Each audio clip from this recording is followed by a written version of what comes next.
और अब बात करते हैं सबसे बड़े रेस्क्यू ऑपरेशन की। उत्तरकाशी में पिछले 16 दिनों से जारी रेस्क्यू ऑपरेशन पर प्रधानमंत्री नरेंद्र मोदी ने पल पल अपनी नजर बना रखी है। आज प्रधानमंत्री के प्रमुख सचिव पीके मिश्रा टनल साइट पर जाकर वहां हो रहे रेस्क्यू ऑपरेशन का जायजा लेने वाले हैं और उत्तराखंड के आपदा सचिव और साथ ही NHIDCL के MD से आगे के प्लान पर चर्चा भी करेंगे।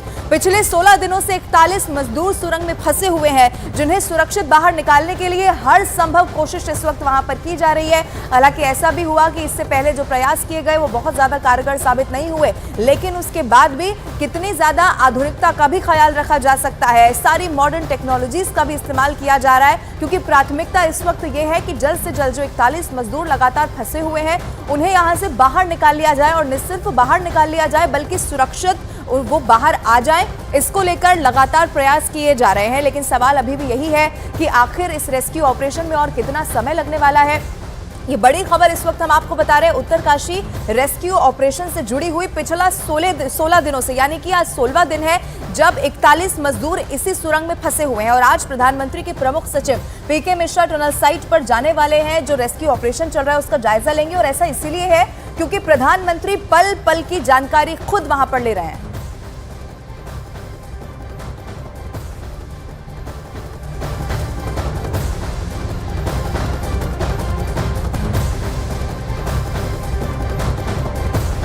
तो उत्तरकाशी में आज 16वें दिन भी रेस्क्यू ऑपरेशन लगातार जारी है। 1.2 डायमीटर की वर्टिकल ड्रिलिंग 27 मीटर से आगे अब बढ़ चुकी है, लेकिन सुबह से ही उत्तरकाशी में बादल छाए हुए हैं और मौसम विभाग की अगर माने तो बारिश और बर्फबारी होने की भी संभावना है। अब ऐसे में अगर बारिश हो जाती है तो रेस्क्यू ऑपरेशन पर इसका सीधा असर पड़ेगा और कई अड़चनें खड़ी हो सकती हैं। यह भी हो सकता है कि रेस्क्यू ऑपरेशन को रोकना पड़े अगर बहुत ज्यादा बारिश हो गई, या फिर जो कि मौसम विभाग की तरफ से कहा गया है, बताया गया है कि बर्फबारी भी हो सकती है, और ये वैसे ही पहाड़ी इलाका यहाँ पर उसके बाद बहुत ज्यादा मुश्किल हो सकती है। वर्टिकल ड्रिलिंग का काम हालांकि लगातार जारी है। मौसम विभाग ने जो चिंता जाहिर की है अब वो मुश्किलें बढ़ा देने वाली है।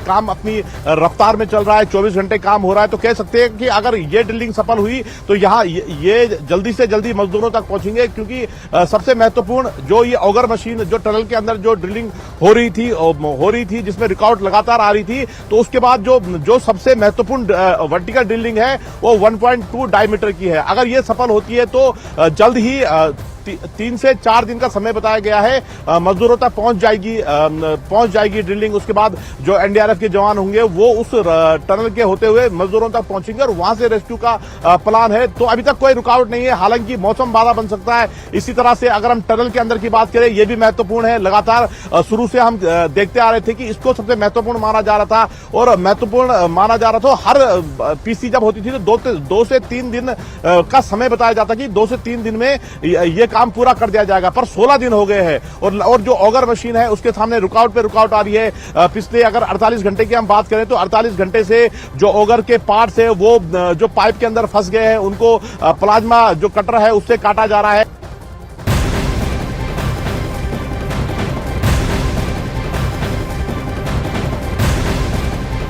और उत्तरकाशी रेस्क्यू से जुड़ी हुई एक और बहुत बड़ी खबर जो मिल रही है वो आपको बता दें। ऑगर मशीन को पूरी तरह से बाहर निकाल लिया गया है। अब आगे का काम दोपहर 12:30 बजे से शुरू कर दिया जाएगा। फिलहाल प्लान B के तहत काम चल रहा है और उम्मीद ये जाहिर की जा रही है कि जल्द से जल्द मजदूरों को सुरक्षित बाहर निकाल लिया जाएगा। प्लान B के तहत काम आगे बढ़ाया जा रहा है। ऑगर मशीन को पूरी तरीके से बाहर निकाल लिया गया है। ये बहुत बड़ी खबर हम आपको बता रहे हैं। दोपहर 12:30 बजे का इंतजार है, क्योंकि उसके बाद ही जो प्लान B है उसके तहत आगे का काम यहाँ पर शुरू कर लिया जाएगा। अभी भी कोशिश यही है कि जल्द से जल्द जो 41 मजदूर फंसे हुए हैं उन्हें बाहर निकाल लिया जाए, और इसीलिए कई सारे प्लान बनाए गए, बहुत सारे ऐसे ऑप्शंस जिन पर काम किया गया कि अगर ये नहीं काम करेगा तो दूसरी तरह से निकाल लिया जाएगा, और यही बताया जा रहा है कि अब प्लान B के तहत आगे रेस्क्यू ऑपरेशन किया जाएगा। और न्यूज़ 18 की टीम ने बचाव कर्मी से बातचीत की है और अब ये समझने की कोशिश की है कि मैन्युअली काम आखिर कैसे किया जाएगा और कितना समय इसमें लग सकता है। सुनवाते हैं आप। अब जिम्मेदारी हॉरिजॉन्टल ड्रिलिंग की मुख्य तौर पर रैट माइनर्स पर है। रैट माइनिंग जो करेंगे उनमें से राकेश जी हमारे साथ है। राकेश जी, ये रैट माइनिंग क्यों कहा जाता है, इसको चूहा बोरिंग क्यों कहा जाता है, क्या करते हैं आप लोग इसमें? इसमें मतलब एक मिट्टी एक चूहे की बन के मतलब निकाले जाना पड़ती है। क्योंकि जो मिट्टी निकालते हैं वो तसले से मतलब कस्सी से ही उसको बाहर निकाला दिया जाता है, जिसमें तसले में भरा जाता है। हाँ। इसके बाद तसले को उठा के एक बेरिंग का ठेली होता है, गड्डी बोलते हैं जिसको, हाँ। उस पर तसला रखने के बाद रस्सी से दोबारा खींचा जाएगा उसको, मिट्टी को। अच्छा, जैसे अभी जो हमें समझ आ रहा है कि भाई आप लोग पाइप से जाएंगे, जो पाइप लगे हुए हैं अंदर 45 मीटर तक के जो वो पाइप लगे हुए हैं, पाइप से जाएंगे आप लोग, अपने औजार लेकर जाएंगे, तो कैसे मतलब पहले एक सर्कल करेंगे, कैसे आप लोग का काम कैसे होगा अंदर हमारा- घुसे, फिर क्या करेंगे?